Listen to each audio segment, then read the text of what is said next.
3, domingo de Pascua, el Evangelio del día. En el nombre del Padre, y del Hijo, y del Espíritu Santo. Amén. Domingo 19 de abril de 2026. Los invitamos, hermanos y hermanas, a suscribirse al canal y dejar sus intenciones en los comentarios.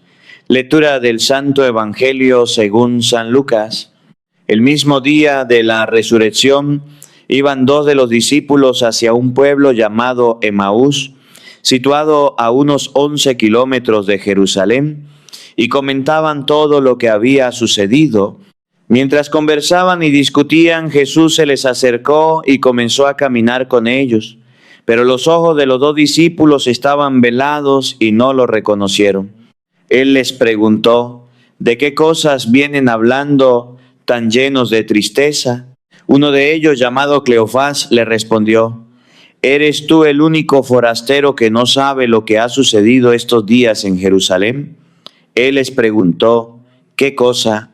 Ellos le respondieron: lo de Jesús el Nazareno, que era un profeta poderoso en obras y palabras ante Dios y ante todo el pueblo, cómo los sumos sacerdotes y nuestro jefe lo entregaron para que lo condenaran a muerte y lo crucificaron. Nosotros esperábamos que Él sería el libertador de Israel, y sin embargo han pasado ya 3 días desde que estas cosas sucedieron. Es cierto que algunas mujeres de nuestro grupo nos han desconcertado, pues fueron de madrugada al sepulcro, no encontraron el cuerpo y llegaron contando que se les habían aparecido unos ángeles que les dijeron que estaba vivo. Algunos de nuestros compañeros fueron al sepulcro y hallaron todo como habían dicho las mujeres, pero a él no lo vieron. Entonces Jesús les dijo: qué insensatos son ustedes y qué duros de corazón para creer todo lo anunciado por los profetas. ¿Acaso no era necesario que el Mesías padeciera todo esto y así entrara en su gloria? Y comenzando por Moisés y siguiendo con todos los profetas, les explicó todos los pasajes de la Escritura que se referían a él. Ya cerca del pueblo a donde se dirigían, él hizo como que iba más lejos, pero ellos le insistieron diciendo: quédate con nosotros, porque ya es tarde y pronto va a oscurecer. Y entró para quedarse con ellos. Cuando estaban a la mesa, tomó un pan, pronunció la bendición, lo partió y se lo dio. Entonces se les abrieron los ojos y lo reconocieron, pero él se les desapareció. Y ellos se decían el uno al otro: con razón nuestro corazón ardía mientras nos hablaba por el camino y nos explicaba las Escrituras. Se levantaron inmediatamente y regresaron a Jerusalén, donde encontraron reunidos a los 11 con sus compañeros, los cuales les dijeron: de veras ha resucitado el Señor y se le ha aparecido a Simón. Entonces ellos contaron lo que les había pasado en el camino y cómo lo habían reconocido al partir el pan. Esa es la palabra de Dios. Gracias a Dios. Hay un momento en la vida de todo ser humano en que el corazón se queda sin palabras, no porque no haya nada que decir, sino porque lo que ha pasado es demasiado grande para ser contenido en una sola oración. Es ese momento en que uno cierra los ojos y sin querer recuerda la voz de alguien que ya no está. Recuerda el día en que la vida se dobló sobre sí misma como una hoja de papel y nada volvió a ser igual. Recuerda el instante exacto en que la esperanza, esa esperanza que uno había cultivado con tanto cuidado, se desmoronó como una pared vieja bajo la lluvia. Hoy quiero hablarle a ese corazón tuyo, no al corazón que viene a la iglesia con su mejor ropa y su sonrisa de domingo. Quiero hablarle al corazón real, al que a veces, a mitad de semana, en la soledad de un cuarto, se pregunta si Dios realmente está ahí. Al corazón que ha cargado una decepción tan profunda que ya no sabe si tiene fuerzas para creer de la misma manera en que antes creía. Antes de continuar, te pido algo. Si este mensaje te está llegando al alma, si hay algo en estas palabras que está tocando algo que llevas guardado hace tiempo, déjame saberlo en los comentarios. No para estadísticas, no para el algoritmo, sino porque este canal existe para eso, para que sepas que no estás solo en el camino. Y si apenas llegas a este espacio hoy, bienvenido. Considera suscribirte y activar la campanita, porque cada día hay una nueva palabra que puede cambiar tu día. Ahora entremos juntos en el camino más importante que jamás se haya recorrido en la historia de la fe. Es el mismo día de la resurrección. La mañana ha sido un torbellino. Las mujeres llegaron al sepulcro y no encontraron el cuerpo. Pedro y Juan corrieron y vieron los lienzos tirados. Algo extraordinario ha ocurrido, pero nadie entiende bien qué. Y en medio de esa confusión, 2 discípulos deciden marcharse de Jerusalén. Ese detalle es importantísimo. Se están yendo de Jerusalén.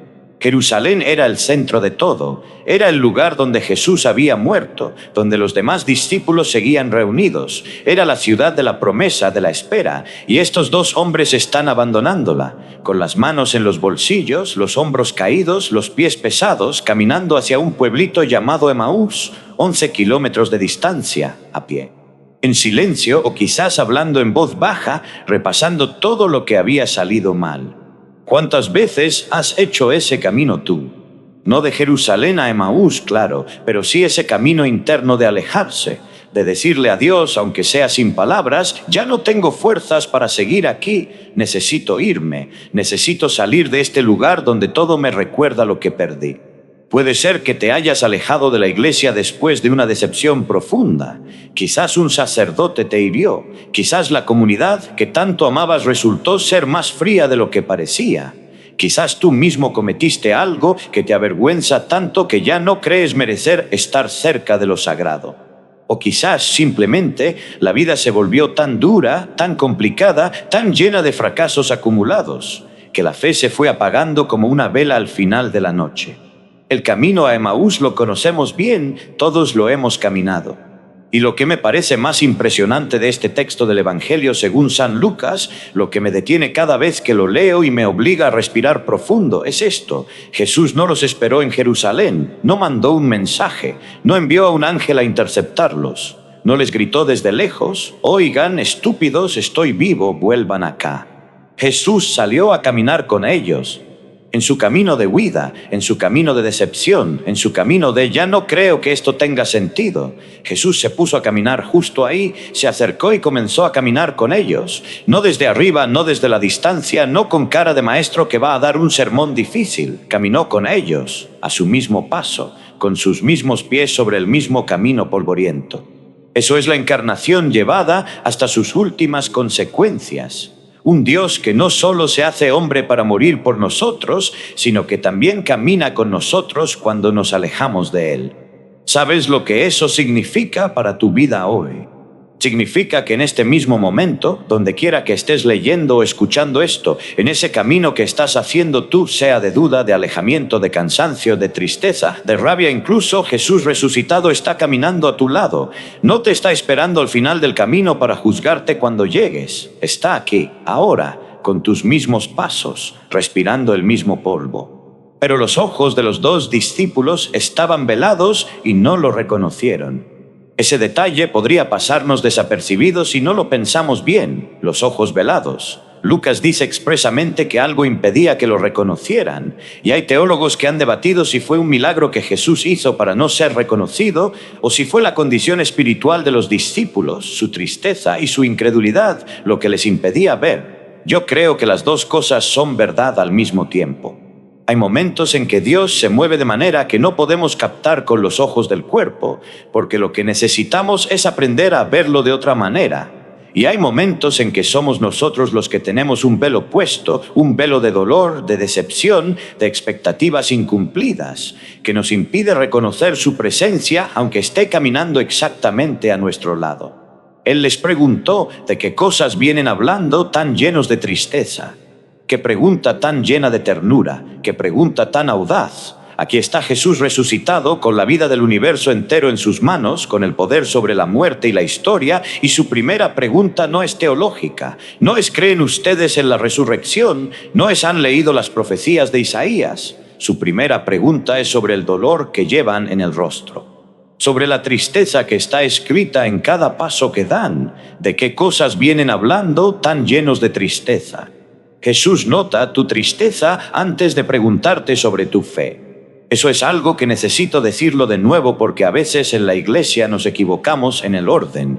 A veces la primera pregunta que le hacemos a alguien que está sufriendo es ¿por qué no vienes a misa? ¿Por qué no rezas más? ¿Por qué tienes tan poca fe? Y lo que necesita escuchar primero es ¿qué llevas en el corazón que te pesa tanto? Dios empieza por el dolor, la doctrina viene después. Cleofás, uno de los 2 discípulos, le responde con una mezcla de asombro y reproche que me resulta muy humana.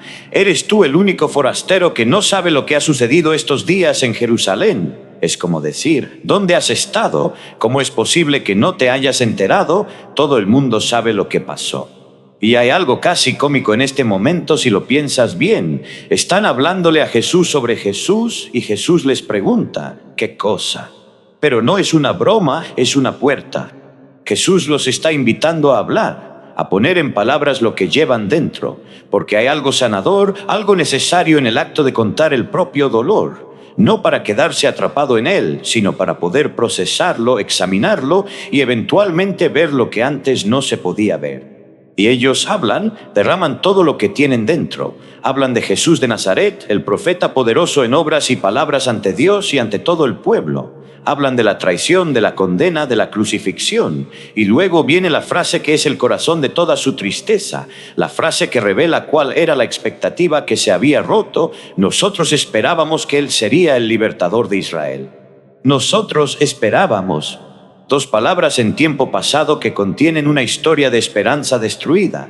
No dicen esperamos en presente, dicen esperábamos, ya no esperan. La esperanza fue, la esperanza existió, la esperanza era real y luego murió clavada junto a Jesús en una cruz romana, enterrada con él en el sepulcro de José de Arimatea.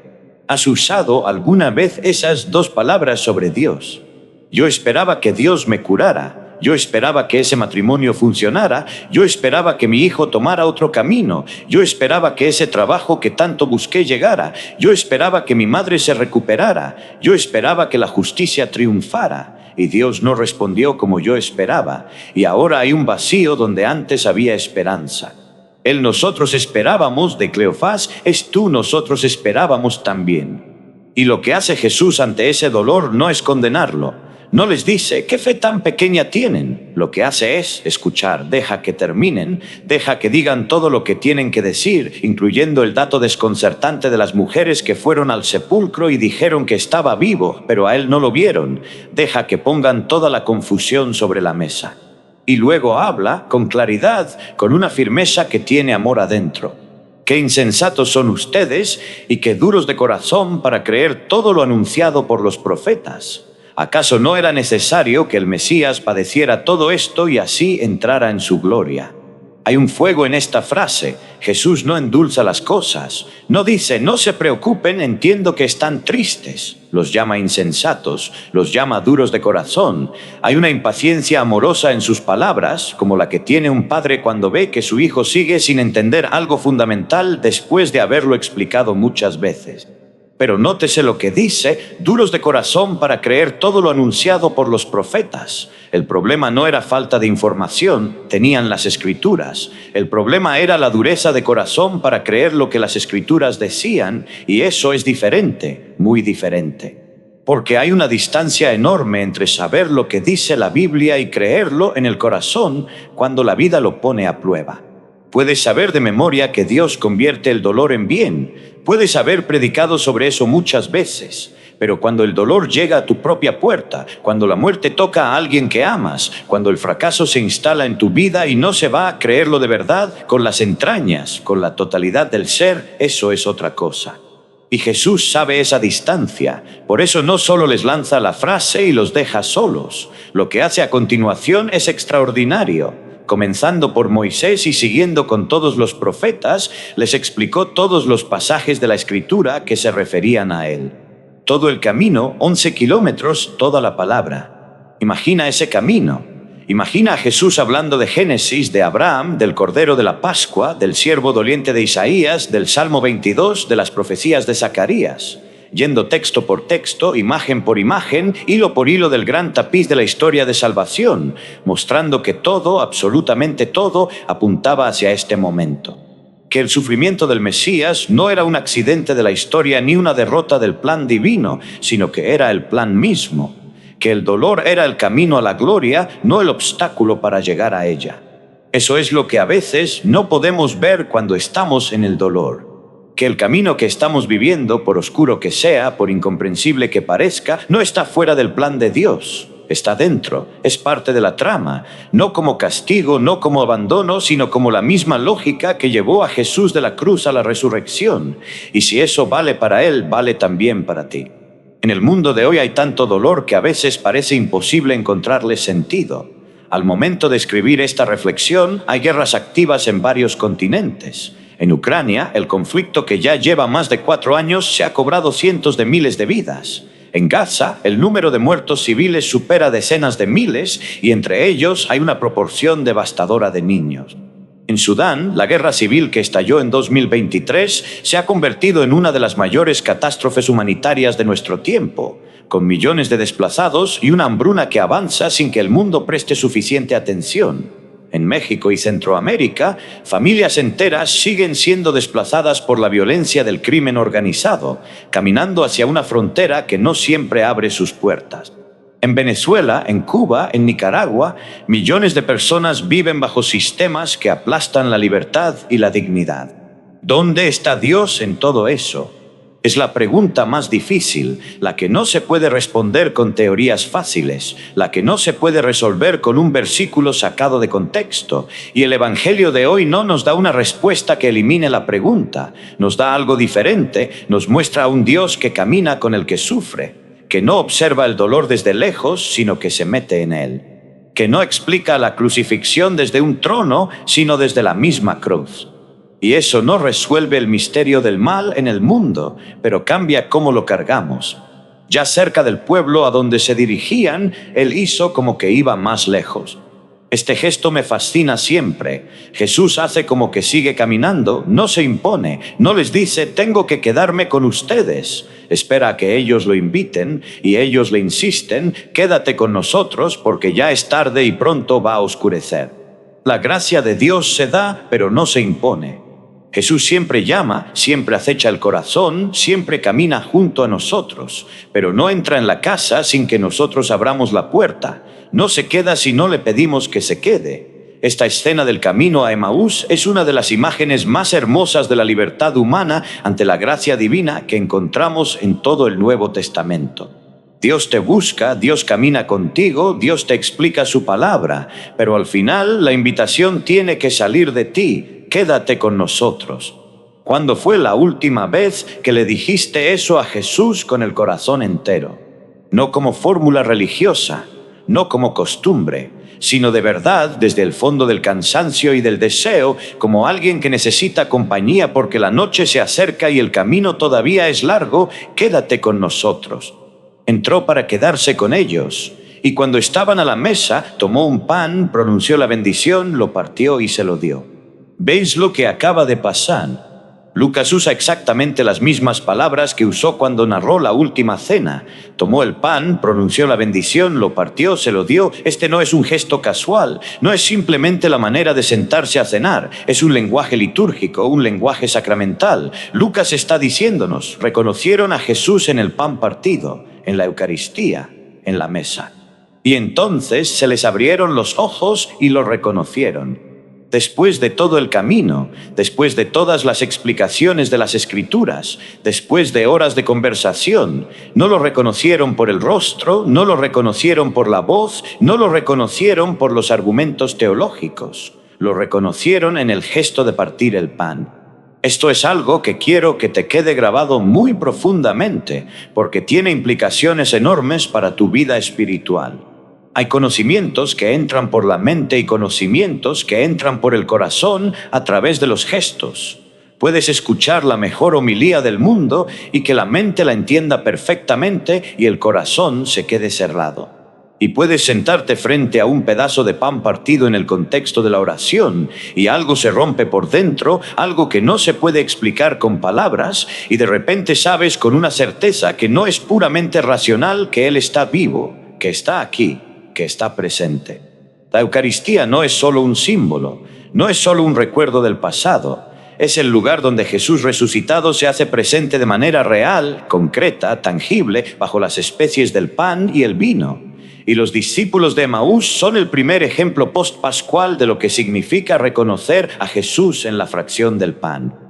Hoy, 2000 años después, cada vez que participas de la Eucaristía con el corazón abierto, con la fe viva, con el deseo de encontrarte con Él y no solo de cumplir un rito, estás repitiendo el gesto de esos dos discípulos, estás sentándote a la mesa, estás recibiendo el pan partido y tus ojos pueden abrirse. Pero Él se les desapareció. Jesús se va en el momento en que es reconocido y eso también es significativo. No se queda para que puedan tocarlo, para que puedan retenerlo, para que la experiencia se repita de la misma manera. La señal ha cumplido su función, abrirles los ojos. Y ahora ellos tienen que vivir con los ojos abiertos sin depender de una experiencia sensible permanente. La fe madura no es la que siempre tiene al Señor visible y tangible. Es la fe que ha aprendido a reconocerlo en el camino, en la palabra, en el pan, en el hermano, aunque los ojos de la carne no siempre lo vean. Y ellos se decían el uno al otro, con razón nuestro corazón ardía mientras nos hablaba por el camino y nos explicaba las Escrituras. Ese corazón que ardía, ¿has sentido alguna vez eso? No me refiero a sentimentalismo religioso, no me refiero a la emoción fácil. Me refiero a ese ardor interior que a veces se enciende cuando lees la Escritura y de repente una frase te golpea como si hubiera sido escrita específicamente para ti. O cuando escuchas una homilía que parece describir exactamente lo que estás viviendo. O en la oración, cuando de pronto hay una presencia que no es tuya, un calor que viene de afuera, que entra sin pedir permiso y te deja diferente. Eso es el Espíritu Santo, eso es el Señor vivo que sigue caminando junto a nosotros. Y nótese que el ardor del corazón no lo sintieron en el momento, no se detuvieron en el camino y dijeron, espera, ¿sientes eso? Creo que este hombre es Jesús. Lo sintieron, pero no lo comprendieron hasta después. Muchas veces la acción de Dios en nuestras vidas solo se reconoce en retrospectiva. Miras hacia atrás y dices, claro, Él estaba ahí todo el tiempo. Ese encuentro no fue casual. Esa puerta que se cerró no fue un castigo, fue una dirección. Esa pérdida que tanto lloré fue el camino hacia algo que yo no podía ver desde donde estaba. La fe no siempre tiene la claridad del presente, a veces tiene la claridad del pasado. Pero entonces viene la reacción de los discípulos y es una reacción que me habla muy fuerte. Se levantaron inmediatamente y regresaron a Jerusalén. Inmediatamente, ahí mismo, sin esperar al día siguiente, sin decir, es tarde, ya está oscuro, ya mañana vamos. El texto dice que ya era tarde, que el sol se estaba poniendo, que habían convencido a ese extraño para que se quedara precisamente porque la noche se acercaba. Y ahora, en la oscuridad, sin importarles el cansancio ni el camino, se levantan y regresan. El encuentro con el resucitado no deja a nadie en el mismo lugar. El que de verdad ha encontrado a Jesús no puede seguir caminando hacia Emaús. Algo lo obliga a volver, no la obligación religiosa, no la culpa, sino la urgencia del amor, la necesidad de compartir lo que ha experimentado, la imposibilidad de quedarse callado cuando se tiene algo tan grande adentro. ¿Qué haces tú cuando tienes un encuentro verdadero con el Señor? ¿Te quedas en tu Emaús privado, en tu espiritualidad cómoda y solitaria? ¿O sientes la urgencia de ir a encontrarte con los demás, de compartir lo que has vivido, de volver al centro de la comunidad aunque el camino sea oscuro? Porque la fe no es solo un asunto entre Dios y yo, tiene una dimensión comunitaria que es esencial. Esos dos discípulos no guardaron su experiencia para sí mismos. Fueron a Jerusalén, donde estaban los 11, y les contaron lo que había pasado en el camino y cómo lo habían reconocido al partir el pan. Y la comunidad ya tenía su propio testimonio, de veras ha resucitado el Señor y se le ha aparecido a Simón. Los testimonios se confirman mutuamente. La fe personal se fortalece en la fe comunitaria. El encuentro privado se hace más sólido cuando se comparte con los hermanos. Quiero detenerme un momento aquí para invitarte a algo. Si llevas tiempo cargando un peso que te alejó de la comunidad, de la misa, de la oración en común, esta semana es una oportunidad. No te pido que hagas algo grande, solo que des el primer paso, como esos discípulos que se levantaron inmediatamente, que vuelvas, que vayas a la Eucaristía, que te sientes a esa mesa donde el pan se parte y los ojos se abren. Y si hay una carga concreta que llevas, si hay algo que te pesa en la conciencia y que te ha mantenido lejos, considera el sacramento de la reconciliación. No hay nada demasiado grande para ser perdonado. No hay camino a Emaús tan largo que Jesús no pueda recorrer a tu lado. Por cierto, si estás disfrutando esta reflexión y quieres seguir profundizando en el Evangelio de cada día, te invito a explorar los videos anteriores en este canal. Hay reflexiones sobre los milagros de Jesús, sobre el Sermón del Monte, sobre las parábolas, sobre la pasión, que pueden ser un gran apoyo para tu vida espiritual. Cada día una nueva palabra, cada día una nueva oportunidad de caminar con Él. Ahora quiero profundizar en algo que el texto no dice explícitamente, pero que está en la raíz de todo. ¿Por qué se habían ido esos 2 discípulos? El Evangelio dice que iban comentando todo lo que había sucedido, que estaban llenos de tristeza, que habían esperado que Jesús fuera el libertador de Israel y esa esperanza se había roto. Pero hay algo más que creo que Lucas está sugiriendo y es esto. Ellos tenían una imagen de quién debía ser el Mesías y Jesús no se ajustó a esa imagen. El Mesías que ellos esperaban era un libertador político, un rey que iba a restaurar el reino de David, un caudillo que iba a sacudir el yugo romano, un poderoso que iba a demostrar que Dios estaba de parte de Israel de manera visible, espectacular, innegable. Y Jesús murió como criminal, murió en la cruz, que era la forma de ejecución reservada para los esclavos y los rebeldes. Murió en la derrota más visible y pública posible. ¿Cómo puede ser eso un plan de salvación? Y ahí está la clave de todo el malentendido. No porque Jesús fuera menos de lo que esperaban, sino porque era infinitamente más, de una manera completamente diferente a lo que podían imaginar. El libertador que necesitaba el mundo no era uno que derrotara al imperio romano, sino uno que derrotara a la muerte misma. El reino que Jesús vino a instaurar no era un territorio en el mapa de Oriente Medio, sino un reino que no tiene fronteras geográficas ni límite temporal. La victoria que obtuvo no fue sobre un ejército, sino sobre el único enemigo que ningún poder humano puede vencer, el pecado y la muerte. Y esa victoria fue lograda exactamente a través de lo que parecía una derrota. Eso es el escándalo de la cruz. Eso es lo que Pablo llama locura para los griegos y escándalo para los judíos. Un Dios que vence muriendo, un Mesías que libera siendo crucificado, una gloria que se alcanza a través del sufrimiento. Y Jesús en el camino a Emaús les está mostrando que eso no fue un accidente, que toda la Escritura, desde el Génesis hasta los profetas, apuntaba hacia eso, que el Cordero de la Pascua que se sacrificaba era ya una imagen de Él, que el siervo doliente de Isaías 53, ese que fue traspasado por nuestras transgresiones, molido por nuestras iniquidades, era Él. Que el Salmo 22, con su Dios mío, ¿por qué me has abandonado?, que Jesús citó desde la cruz, era la oración del Mesías que carga el dolor de la humanidad. Todo estaba escrito, todo estaba previsto, pero el corazón duro no lo podía ver. ¿Y cuál es la dureza de corazón de hoy?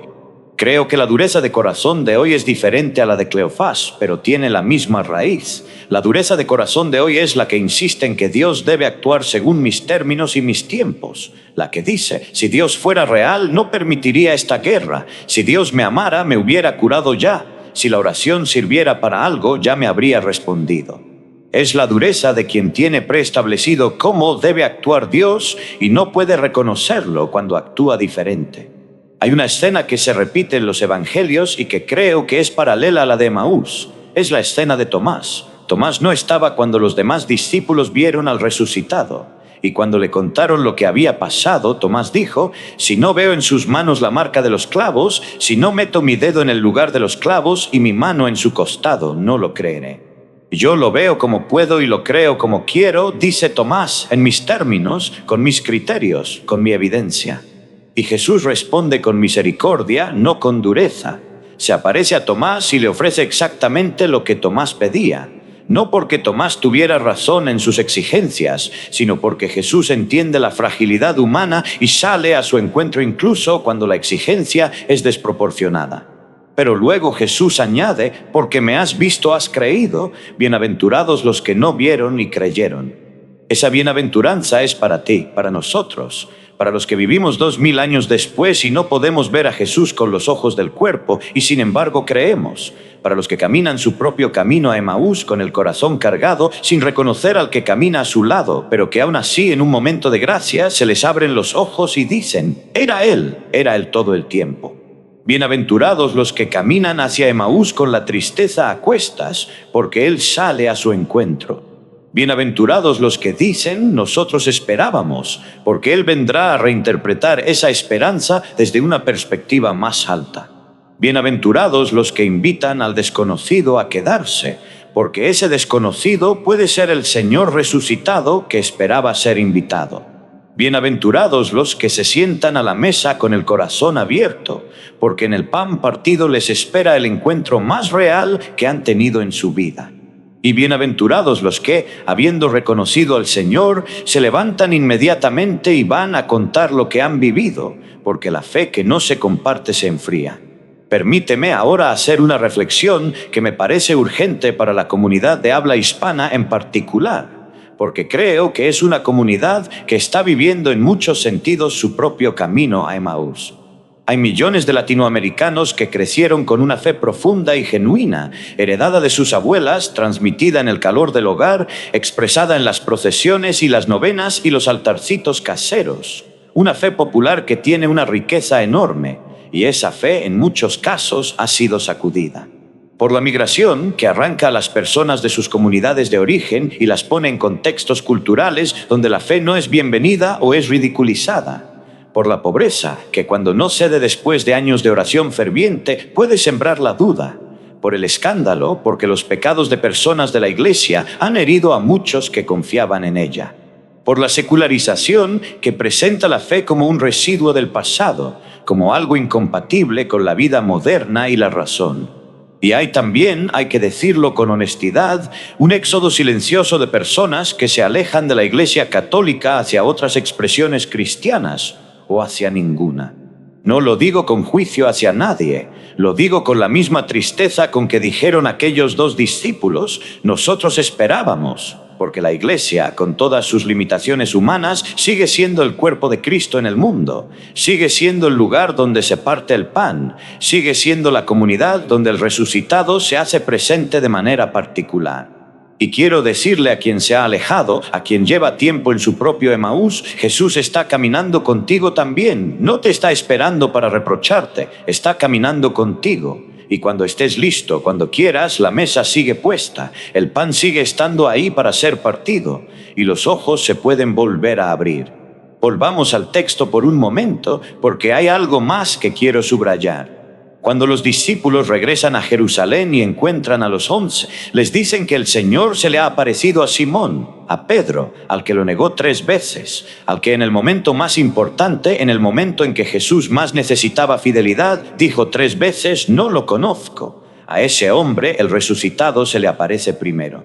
Eso no es un detalle, eso es un mensaje. Jesús busca primero al que ha fallado más gravemente, no para humillarlo, sino para restaurarlo, para demostrar que la resurrección no es solo victoria sobre la muerte física, es victoria sobre la vergüenza, sobre el fracaso, sobre la traición. Es la prueba viviente de que ninguna caída es definitiva cuando el que te sostiene es el Señor de la vida. Pedro, que negó a Jesús, se convierte en el primer testigo al que Jesús elige aparecer. Pedro, que corrió al sepulcro y vio los lienzos, pero aún no entendía, es el primero nombrado en la lista de los que vieron al resucitado. Pedro, el que falló, es el que sería llamado a ser la roca sobre la que se edificaría la iglesia. Dios no busca a los que nunca han fallado, los busca a todos, pero tiene una ternura especial por los que saben lo que es caer. ¿Y tú, dónde estás en esta historia? Eres como Cleofás, que está en el camino con la esperanza rota, pero sigue caminando, sigue hablando, sigue procesando lo que no entiende. Jesús camina contigo. Eres como los discípulos que en la oscuridad de la noche invitan al desconocido a quedarse. Esa invitación puede cambiar todo. Eres como Pedro, que carga el peso de un fracaso que parece definitivo. El resucitado te busca a ti primero. ¿O eres como los que estaban reunidos en Jerusalén, esperando, fieles a pesar de la confusión, manteniendo la comunidad unida aunque no entendieran completamente lo que estaba pasando? También hay un lugar para ti. En la historia del camino a Emaús hay espacio para todos los tipos de fe. Para la fe que camina sin reconocer al Señor, para la fe que arde sin saber que es Él, para la fe que se abre en un gesto simple y cotidiano, para la fe que corre en la oscuridad a compartir lo que ha vivido. No hay una sola manera de caminar con el resucitado. Quiero hablar también de algo que Pedro nos dice en la segunda lectura de hoy, porque tiene una conexión directa con lo que estamos viviendo.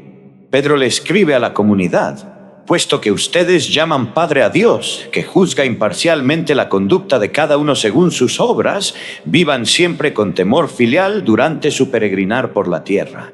Temor filial no es el miedo servil del esclavo que tiene miedo al amo. Es el respeto amoroso del hijo que reconoce la grandeza del padre y quiere vivir a la altura de esa relación. Es el asombro ante un amor tan grande que se pagó no con oro ni con plata, sino con la sangre preciosa de Cristo, el Cordero sin defecto ni mancha. Cuando Pedro dice, al cual Dios había elegido desde antes de la creación del mundo, está diciendo algo que conecta directamente con lo que Jesús les explicó a los discípulos en el camino a Emaús. El plan de la redención no fue una reacción de Dios ante la historia humana. Fue el plan eterno, el plan anterior al tiempo, el plan que ya estaba escrito en la mente de Dios antes de que existiera ninguna cosa creada. Antes de que existiera el mundo, Dios ya había decidido que su amor por nosotros era tan grande que mandaría a su Hijo a caminar con nosotros, a caminar hasta el camino a Emaús, a caminar hasta la cruz, a caminar hasta el sepulcro, para poder caminar también hasta la resurrección. Eso es lo que Pedro quiere que nunca olvidemos. El rescate que hemos recibido no es barato, no es fácil, no es algo que podamos tomar a la ligera con la comodidad de quien da por sentado lo que le costó todo a otro. Fuimos comprados con precio, el precio más alto que se puede pagar, y eso no nos aplasta con culpa, nos levanta con gratitud, nos libera con amor. Si pudieras realmente ver lo que costó tu redención, cambiarías el corazón. No porque el miedo te cambiara, sino porque el amor verdadero y costoso, tiene esa capacidad de transformar desde adentro. Hay una última imagen del camino a Emaús que quiero llevarme conmigo hoy y que quiero dejarte a ti. La imagen del pan partido. En la Eucaristía de cada domingo, en cada misa, Jesús hace exactamente lo mismo que hizo en aquella mesa de Emaús.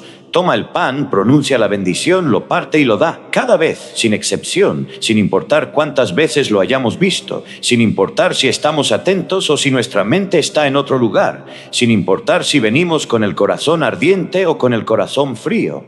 Él parte el pan. Y la invitación siempre es la misma: siéntate, abre los ojos, Él está aquí. No estoy diciendo que siempre lo vas a sentir. No estoy diciéndote que cada comunión va a ser una experiencia mística extraordinaria. Lo que te estoy diciendo es que la presencia real de Jesús en la Eucaristía no depende de tu estado emocional ni de la intensidad de tu fe en ese momento particular. Él está ahí, completo, vivo, real, esperando que los ojos de tu corazón se abran. Y a veces se abren justo cuando menos lo esperas. A veces uno llega a misa por costumbre, sin especiales ganas, con el peso de una semana difícil, pensando en 1000 otras cosas. Y de repente, en el momento de la fracción del pan, algo ocurre. Una frase de la liturgia llega diferente. El silencio después de la consagración tiene un peso que no tenía antes. Y sabes, sin poder explicarlo con palabras, que no estás solo, que Él está ahí. Que Él siempre estuvo ahí. Esa experiencia existe. Y es para ti, no para los santos o los teólogos o los que llevan 40 años en la vida espiritual. Es para ti exactamente como eres, con tu historia de Emaús completa, con tus nosotros esperábamos y tus corazones ardientes que no sabías que ardían. Me detengo ahora en algo que Pedro también nos señala en su primera lectura, porque hay una conexión que no quiero dejar sin explorar. Pedro dice en el día de Pentecostés algo que puede sonar duro a primer oído: ustedes utilizaron a los paganos para clavarlo en la cruz. Lo dice con claridad, no lo suaviza. Y sin embargo, en la siguiente oración dice: pero Dios lo resucitó. Esa conjunción adversativa, pero, es una de las palabras más poderosas de toda la historia de la salvación. Ustedes lo crucificaron, pero Dios lo resucitó. No es una negación de la responsabilidad humana. Pedro no dice que el crimen fue necesario y por lo tanto no importa. No absuelve a nadie fácilmente. Lo dice con toda su carga. Ustedes hicieron eso. Y sin embargo, Dios tomó exactamente ese acto, el peor acto que la humanidad podría cometer, matar al Hijo de Dios, y lo convirtió en el acto de salvación más grande de la historia. Eso es lo que los teólogos llaman la felix culpa, la culpa feliz. No porque el pecado sea bueno, sino porque la misericordia de Dios es tan grande que puede tomar el peor que el ser humano ofrece y transformarlo en el mejor que Dios puede dar. Y eso tiene implicaciones directas para tu vida hoy. ¿Cuál es tu peor momento? ¿Cuál es el error del que más te avergüenzas? ¿Cuál es el daño que causaste y que crees que Dios no puede perdonar ni reparar? Pero Dios existe también para ti. Tú hiciste aquello. Pero Dios puede resucitar incluso de eso algo nuevo, algo vivo, algo que sirva para la vida de otros. No estoy minimizando el daño.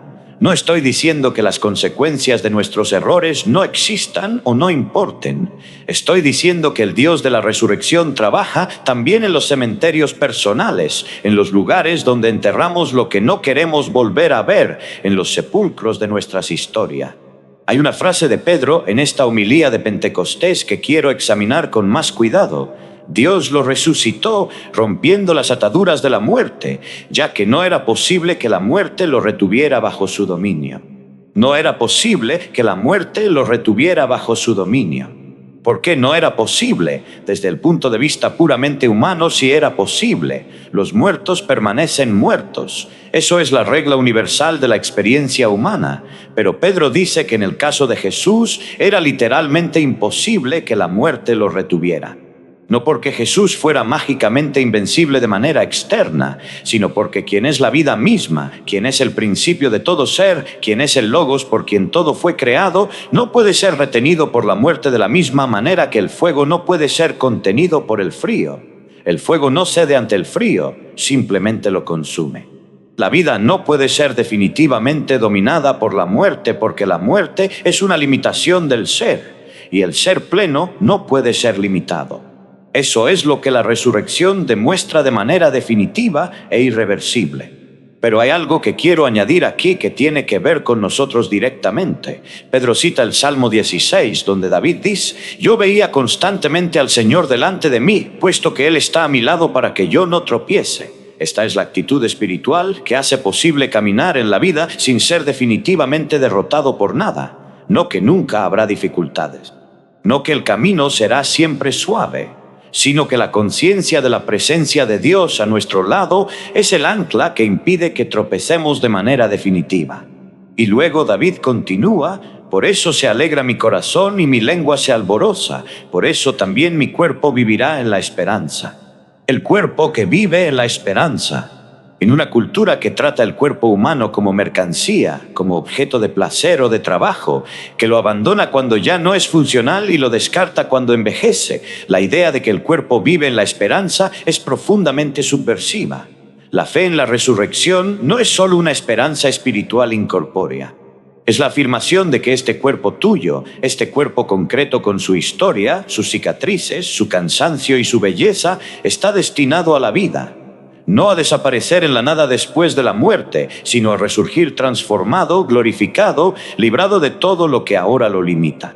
La fe en la resurrección cambia cómo tratas tu propio cuerpo, cambia cómo tratas el cuerpo de los demás, cambia cómo ves a los ancianos y a los enfermos y a los discapacitados y a los que la sociedad considera improductivos, porque todos esos cuerpos llevan la promesa de la resurrección. Todos son portadores de una dignidad que no les da el mercado ni la salud ni la productividad, sino que les da el Dios que los creó y los redimió. Ese es el fundamento sobre el que Pedro construye toda su teología en la primera lectura de hoy. Y ese es el fundamento sobre el que nosotros podemos construir una vida que no sea aplastada por el peso del presente.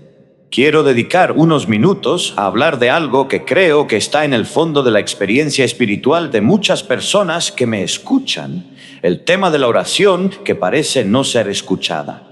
Uno de los momentos más duros de la vida espiritual es cuando has orado, has pedido, has insistido, has llorado ante Dios y la respuesta no llega.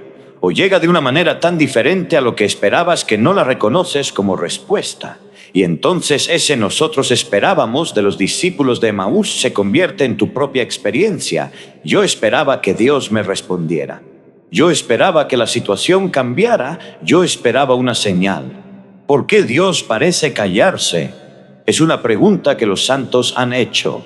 Santa Teresa de Ávila, en sus momentos más difíciles, dijo a Dios con su característica franqueza: si así tratas a tus amigos, no me extraña que tengas tan pocos. Santa Teresa de Calcuta, esa mujer que el mundo veía como encarnación de la caridad, pasó casi 50 años en lo que los místicos llaman la noche oscura, sintiéndose abandonada por Dios mientras servía a los más pobres de los pobres. El silencio de Dios no es ausencia de Dios. Eso es algo que el camino a Emaús nos enseña con claridad. Los discípulos llevaban 11 kilómetros de camino en los que Jesús había estado presente, había estado hablando, había estado explicando, pero ellos no sabían que era Él. La presencia era real aunque no fuera reconocida. La conversación era real aunque ellos pensaran que estaban hablando con un extraño. ¿Cuántas veces el silencio que experimentamos como ausencia de Dios es en realidad una presencia que todavía no hemos aprendido a reconocer? ¿Cuántas veces el desconocido que nos acompaña en el camino, la persona que aparece en el momento exacto, el libro que cae en nuestras manos, la frase que escuchamos por casualidad y que parece dirigida directamente a nosotros, es en realidad la voz del Señor que camina a nuestro lado? La oración no es un sistema de petición y entrega donde Dios está del otro lado del mostrador esperando nuestras solicitudes. La oración es una relación. Y como toda relación profunda, tiene sus momentos de cercanía y sus momentos de distancia, sus tiempos de palabras y sus tiempos de silencio, sus días de luz y sus noches oscuras. Lo que mantiene viva la relación no es que siempre se sienta igual de intensa, sino la fidelidad, la decisión de quedarse aunque no se sienta nada, la invitación de seguir diciendo «quédate con nosotros», aunque no veamos con claridad quién es el que camina a nuestro lado. Quiero hablar ahora de la comunidad hispana específicamente, porque hay algo que me pesa en el corazón cuando pienso en lo que está viviendo. La diáspora latinoamericana es una de las realidades más dolorosas y más fecundas de nuestro tiempo. Hay decenas de millones de latinoamericanos que viven fuera de sus países de origen, en Estados Unidos, en España, en Italia, en Chile, en Argentina, en Canadá. Gente que dejó a sus familias, a sus comunidades, a sus parroquias de toda la vida para buscar una vida mejor en otro lugar. Y esa separación tiene un costo espiritual enorme que a veces no se habla suficientemente. Cuando uno está en tierra extraña, cuando no tiene a su familia cerca, cuando el idioma es diferente o cuando la cultura es diferente, la fe se convierte muchas veces en el único hilo que conecta con lo que uno era antes.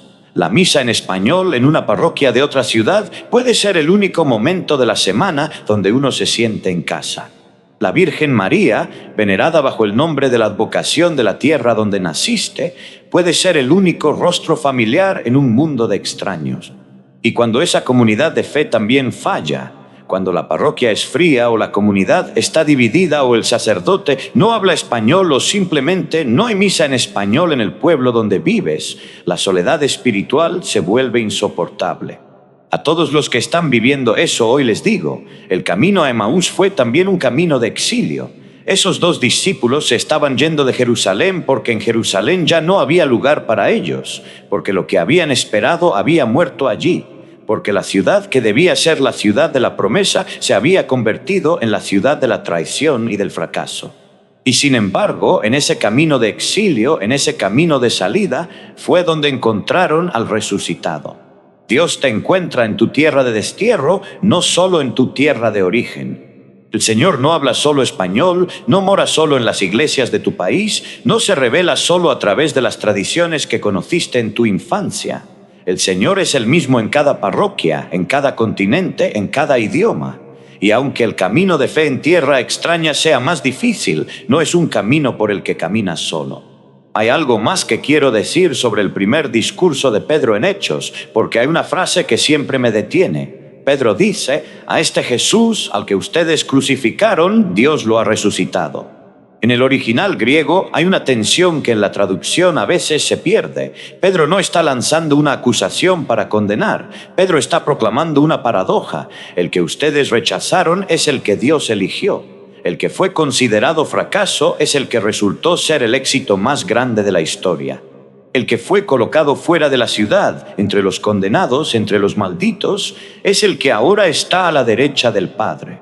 Eso tiene que hacernos pensar sobre cómo evaluamos el éxito y el fracaso, la gloria y el fracaso en nuestras propias vidas y en la vida de la Iglesia. Vivimos en una cultura que idolatra el éxito visible, el número de seguidores, el tamaño del templo, la cantidad de programas y actividades, la energía y el entusiasmo del líder. Y a veces esa lógica del éxito visible se cuela también en la Iglesia y juzgamos las comunidades, los ministerios, incluso los sacerdotes, con criterios que no son evangélicos. Pero Jesús fue un fracaso visible. Murió solo, abandonado por casi todos sus seguidores, condenado por las autoridades religiosas de su propio pueblo, ejecutado por el poder imperial. Si hubiera vivido en nuestro tiempo, ningún algoritmo lo habría impulsado, ninguna red de megaiglesias lo habría invitado a hablar, ningún libro de management lo hubiera citado como ejemplo de liderazgo exitoso. Y sin embargo, 2000 años después, su nombre es el más pronunciado en la historia de la humanidad. Sus palabras han cambiado más vidas que todas las leyes de todos los imperios. Su mensaje de amor, de perdón, de resurrección, sigue siendo la esperanza más viva en el corazón de los que sufren. El fracaso de la cruz era la victoria que el mundo no podía reconocer porque no tenía los ojos para verla. ¿Y los tuyos? ¿Qué fracasos estás llevando que todavía no has entregado al Señor de la resurrección? ¿Qué proyectos muertos, qué relaciones rotas, qué sueños enterrados llevas contigo en tu propio camino a Emaús? Entrégaselos. No te digo que de repente todo va a quedar resuelto. Te digo que Él puede hacer con eso algo que tú no puedes imaginar todavía, porque ese es su oficio, tomar lo que el mundo considera muerto y hacerlo vivir de una manera nueva. Quiero también reflexionar sobre la figura de ese pan partido en la historia de la salvación, porque tiene una profundidad que excede la escena de Emaús. En la tradición judía, partir el pan era el gesto del anfitrión en la mesa familiar. El cabeza de familia tomaba el pan, pronunciaba la bendición, la veraca, la acción de gracias a Dios por el don del pan, lo partía y lo distribuía a cada uno en la mesa. Era el gesto que unía a la familia en torno a la mesa. Era el gesto que convertía una reunión de individuos en una comunidad. Cuando Jesús toma pan en la última cena y dice, esto es mi cuerpo que es entregado por ustedes, está tomando ese gesto familiar y llevándolo a una dimensión infinitamente más profunda. Está diciendo, en mi cuerpo partido, en mi vida dada, es donde se crea la familia definitiva. La familia que no está unida por la sangre biológica, sino por la sangre del Cordero. La familia que no tiene fronteras étnicas, ni geográficas, ni culturales.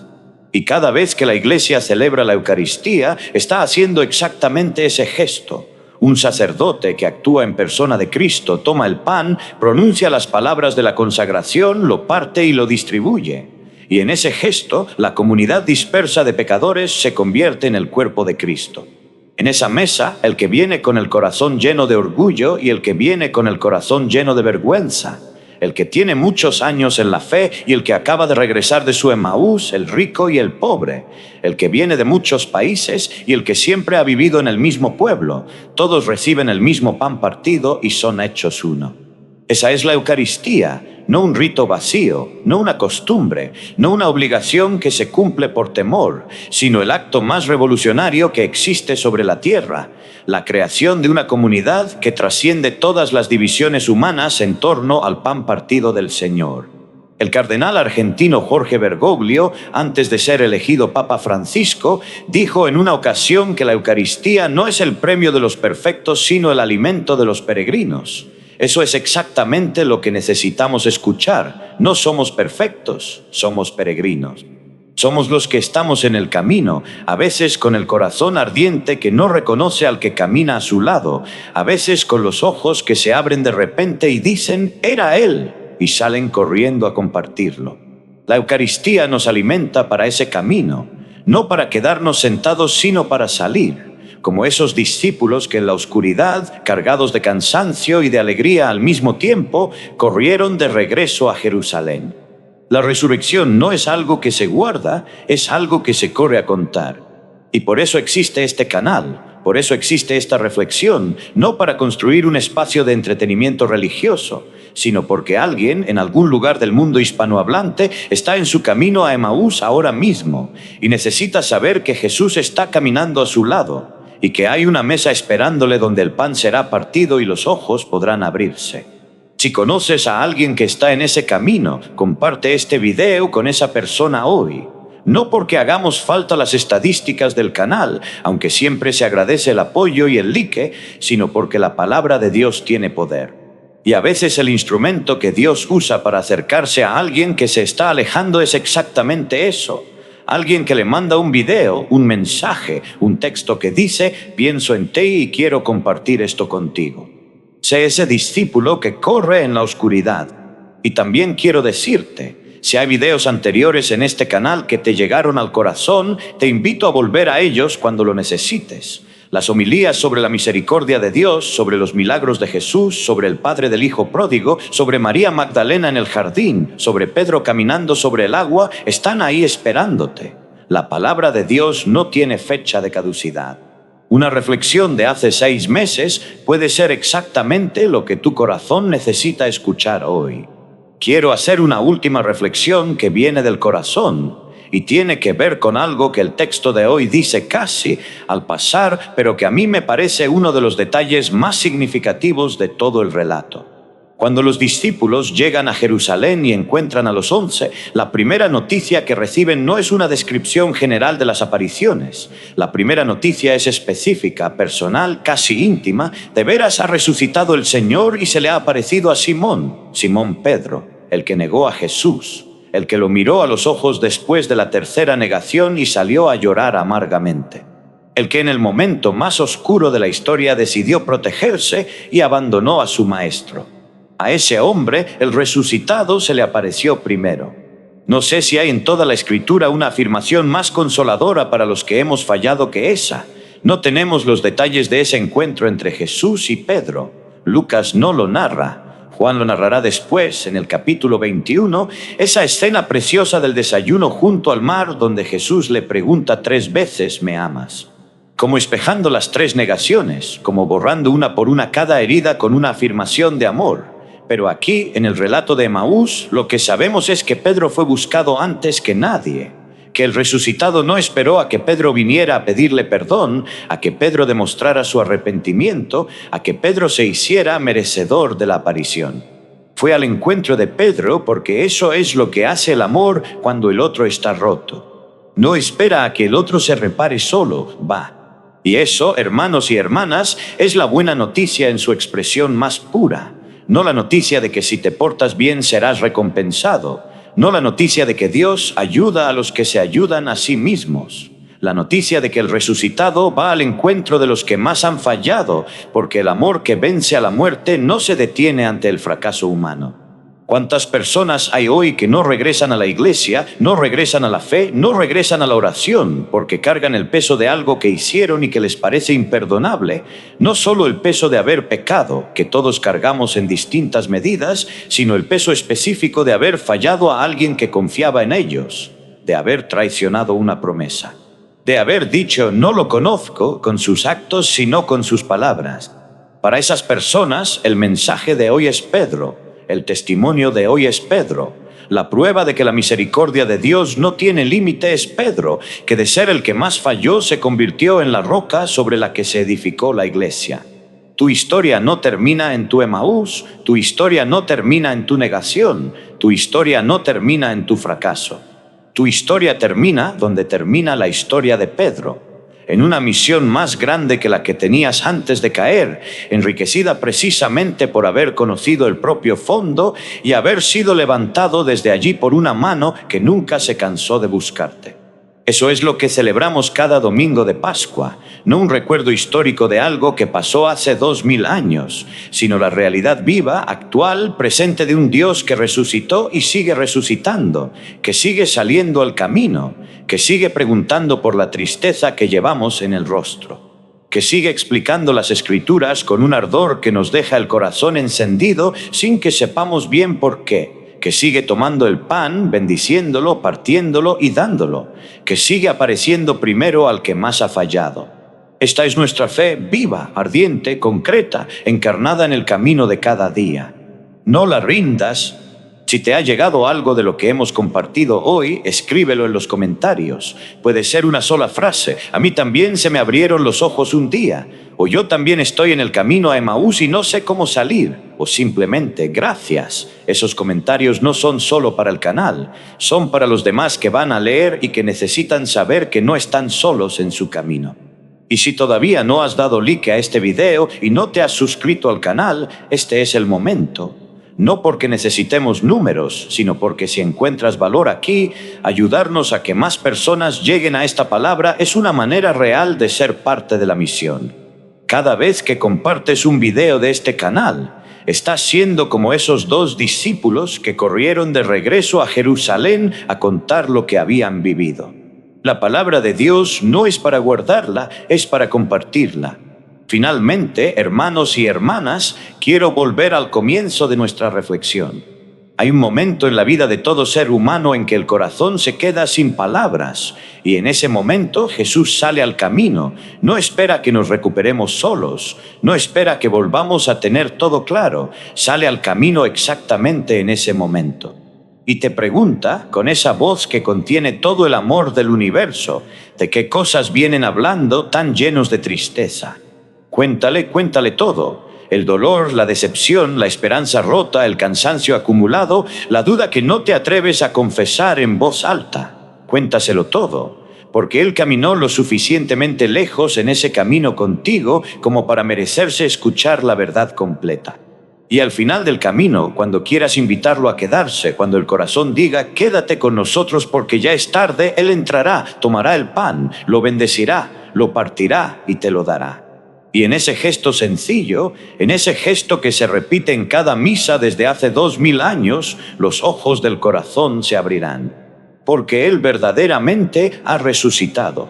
No es una metáfora, no es una ilusión piadosa, no es una esperanza vacía, es la realidad más real que existe en el universo. Cristo ha resucitado y sigue caminando en tu camino con tus pasos a tu ritmo. No lo pierdas. Amén.